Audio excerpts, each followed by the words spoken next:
Oh, hey there. Welcome to today's practical planning tip by ParkBridge Wealth Management. My name is Jonathan Shenkman. I'm the president and chief investment officer of the firm. You caught me right in the middle of checking out my new escrow in honor of the holiday of Sukkot, which actually brings me to the topic today, which is a question I received that went as follows.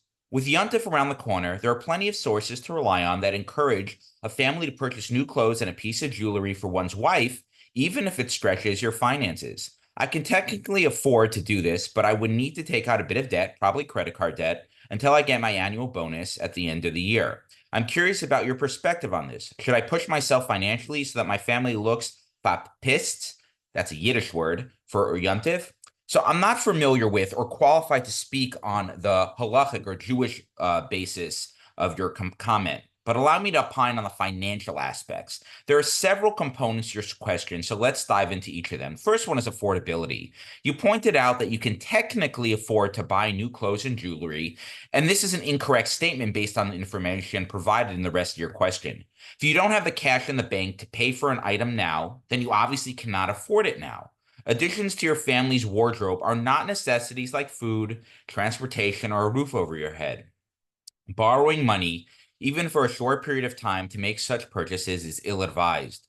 The cornerstone of personal finance is to live within your means. Buying something that you can't afford goes against this dictum and will set you up for financial ruin. Keep in mind that spending money you don't have on an item you don't need is not a mitzvah, no matter what rabbi tells you to follow. Using credit card debt. Credit card debt is the cancer to one's personal finances. Today, with an average interest rate somewhere near 25%, this type of debt can very quickly grow out of control, even with a modest amount of debt. For anyone who's considering taking out credit card debt for any purchase, my message is simple. Don't do it. For any item that needs to be purchased, there is always a better way than using credit card debt. The next consideration is to consider trade-offs. The theme of trade-offs is one that I come back to frequently. After all, it's at the core of personal finance and, frankly, an essential lesson to life in general. If purchasing accessories for your family before Yom Tov is important to your life, then perhaps you can make this work by cutting aggressively in other areas. This may be limiting vacations, leasing a cheaper car, or making beans and rice staples of weekend meals at home. There are an infinite number of financial decisions. It just takes the desire or motivation to consider the trade-offs and then direct more cash flow towards the items you personally find important. Trade-offs can also be made on what items you decide to buy to enhance your Yom Tov experience. This may seem obvious, but your family does not need an entirely new wardrobe or the fanciest piece of jewelry available in order to enter Yom Tov with more enthusiasm. Oftentimes, even a small item like a new sitter, safer, or bottle of wine can spark joy in a family's life before Yom Tov. None of these items are huge financial outlays, yet they can create an additional level of excitement. Considering economical alternatives to what you suggested may make all the difference. The next thing is more intentional spending. It's common for folks to spend money on goods and services they don't need or infrequently use throughout the year. Expenses like subscriptions, membership fees, and overspending on food throughout the week can all add up. These financial outlays can be eliminated with better cash flow management. Periodically combing through your expenses to eliminate items that are not used or are unnecessary may free up the cash to spend more money on items that will improve your Yom Tov experience. And finally, looking verpitzt, which it's hard for me to get out. My Yiddish is nicht gut. I actually had to look up that word, which means dolled up or guzzied up.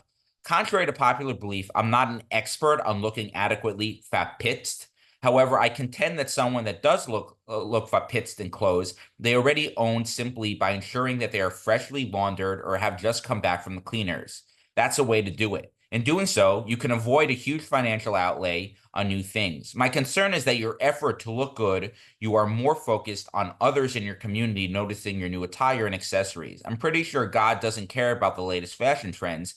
To quote personal finance personality Dave Ramsey, he said, "We buy things we don't need with money we don't have to impress people we don't like." I imagine you like the people in your community, but the people that matter most in your life will love you no matter what you wear on Yom Tov. I would suggest you redirect your focus on financial resources to items that will actually enhance the holiday experience for your family.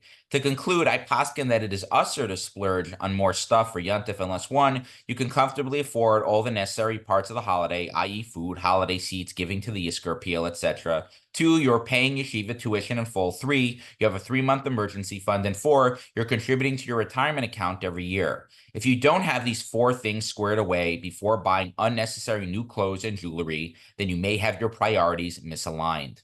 And with that, I hope you found this practical planning tip helpful. Until next time, stay prudent, practical, and don't forget to plan ahead.